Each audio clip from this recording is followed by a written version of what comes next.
इस पैरों का नाम दुकान वाला एपिसोड की अपडेट आपके लिए लेकर आया। एपिसोड जो श्रोता अंजलि अपने कमरे में ये सोचने की कोशिश कर रही है कि दादी के कमरे में शाम तक कैसे पहुंचेगी। फिर वो बाहर जाती है और दादी के कमरे में जाने ही वाली होती है। जब इनके वहाँ तो उसे बोलता है कि उसे आराम करना चाहिए, जिस पर अंजलि बोलती है कि दादी का इनके उसे बोलता है कि वो नीचे चाय पी रही है। अचानक दादी को सीढ़ियों से ऊपर आते हुए दिखाया जाता है। अंजलि चौंक जाती है। वो अंजलि को हाथ दिखाने वाली दादी उसे रोकने की कोशिश करती है और वहां से चली जाती है। इनके अंजलि को कहकर दूर ले जाता है कि उसे आराम की जरूरत है। दादी अपने कमरे में प्रवेश करती है। श्याम छिप जाता है। दूसरी ओर अंजलि को भी दादी के कमरे की ओर जाते हुए दिखाया गया है।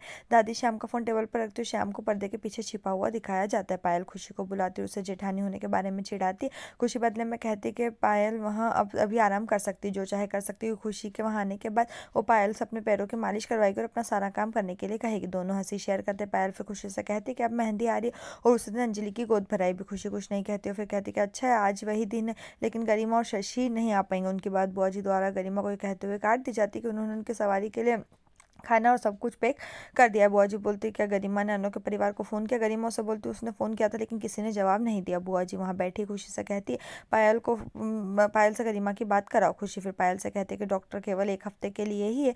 खुशी को चैनल बदलते हुए दिखाया जाता है। जब समाचार चैनल कहता है भारी बारिश के कारण सभी ट्रेन की सवारी जो है स्थगित कर दी गई। समाचार रिपोर्टर तब कहता है कि ट्रेनें अगले 2-3 दिनों तक बंद रहेगी। बुआ जी सोचती कि इसका मतलब ये है कि आज रात ट्रेन ही नहीं चलेगी। गरिमा घबराने लगती और कहती कि इसका मतलब उन्हें बस से जाना होगा, जिस पर बुआ जी उसे डांटती और कहती कि शशि इतनी देर तक नहीं बैठ सकते, उन्हें ये दर्दनाक होगा। दूसरी ओर खुशी खुश हो जाती और कहती कि देवी मैया भी चाहती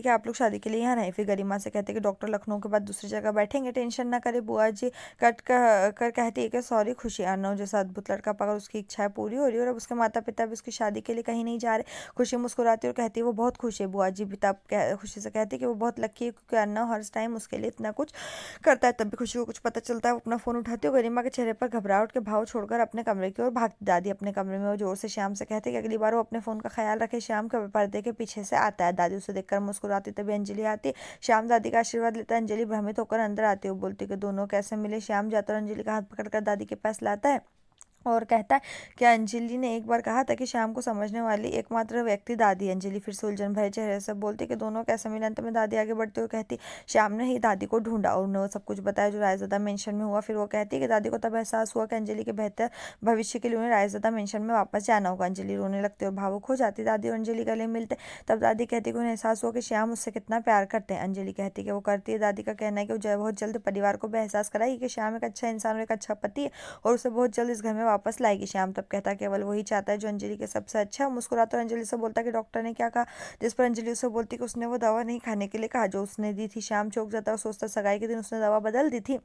अंजलि फिर शाम को जाने के लिए कहती हूँ कि अर्नव जल्दी घर आने वाला है। दादी दोनों से कहती उन्हें जल्दी कहीं बाहर जाना चाहिए और उन्होंने गोद भराई की व्यवस्था की और सुनिश्चित करेगी कि वो घर लौट आए। अंजलि और श्याम मुस्कुराते दादी कमरे से छोड़ देती। अंजलि तब श्याम से कहती है इस बात पर भरोसा नहीं हो रहा कि इस घर में कोई और भी है जो उनका साथ देने वाला है। दोनों गले मिलते जबकि श्याम को फिर से मुस्कुराता हुआ दिखाया जाता है। मन ही मन सोचता दादी सच्चे श्याम को पहचान नहीं पाई और सोचने में गलत है कि वो गोद भराई जैसे छोटे से कार्यक्रम में वापस आने वाला है, लेकिन जब वो रायज़दा मेंशन में बड़ा धमाका करेगा तो उसे दादी की जरूरत होगी। श्याम तभी अंजलि के चेहरे को अपने हाथों में पकड़ लेता और मन ही मन सोचता है कि वो अब क्या करेगा और किसी के पास उसे घर लौटने के लिए कहने के अलावा कोई ऑप्शन नहीं बचेगा और अभी बहुत खतरनाक होगा। दादी अंदर आती और कहती वो पीछे के दरवाजे से निकल सकते हैं। श्याम अंजलि को रात में बाद में मिलने के लिए कहता है जहाँ उन्होंने मिलने का फैसला किया था। दोनों गले मिलते जबकि श्याम को फिर से मुस्कुराते हुए दिखाया जा रहा है। इधर फिर खुशी वैसे कि इंद्रियो देवी मैया से बात करना शुरू कर देती कि उसे अर्नव के लिए कुछ भी करना चाहिए। विशेष रूप से पारंपरिक शादी के लिए तैयार हो गया। वो मंदिर आया और पूजा भी की। वो फिर से खुद को पंखा करना शुरू कर देती। देवी मैया की मूर्ति पर आंख मारती। खुशी अर्नव को फोन करती हो उससे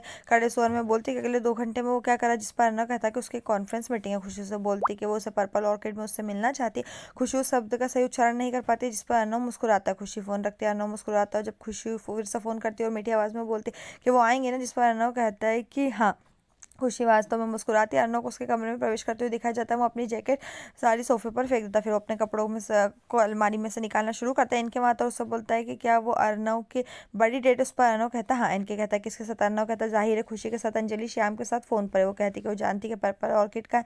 श्याम कहता है उसे इतना उधर उधर ले जाने में उसे बहुत बुरा लगता है, जिस पर अंजलि कहती है कि अगर वो उसे नहीं देखती तो वो वास्तव में टेंशन में आ जाती। दोनों फोन काटते हैं। श्याम अपने आप में मुस्कुराता है। इनके अर्नव अपने कमरे में हो रहा है। इनके अर्नव से बोलता है क्या उसके पास काले सूट के अलावा कुछ है। उसके पास ग्रे सूट है। इनके का कहना है कि अर्नव को उससे कपड़े उधार लेने चाहिए। अर्नव हैरान दिखता है इनके, तब अर्नव को शांत होने के लिए कहता है कि वो इनके के कपड़ों की शैली को संभाल नहीं पाएगा, लेकिन उसे सिर्फ काला पहनना चाहिए, और क्योंकि ये काला पहनने से बेहतर है। फिर वो अर्नव को हंसाने के लिए उससे कुछ भी बोलना शुरू कर देता है। अर्नव उसे रुकने के लिए कहता है। इनके ने उसे आखिरी बार धक्का दिया और बाहर चला गया। अंजलि सीढ़ियों से नीचे उतर रही है। अर्नव से रोकता है, बोलता है क्या वो इस टाइम कहाँ जा रही है। अंजलि कहती है कि उसकी गोद भर आई है, इसलिए उसने सोचा कि कुछ दोस्तों को खुद इन्वाइट करे। अर्नव कहता है कि वो उस रास्ते में छोड़ देगा। अर्नव कहता है कि वो उसे इस टाइम अकेले नहीं जाने देगा।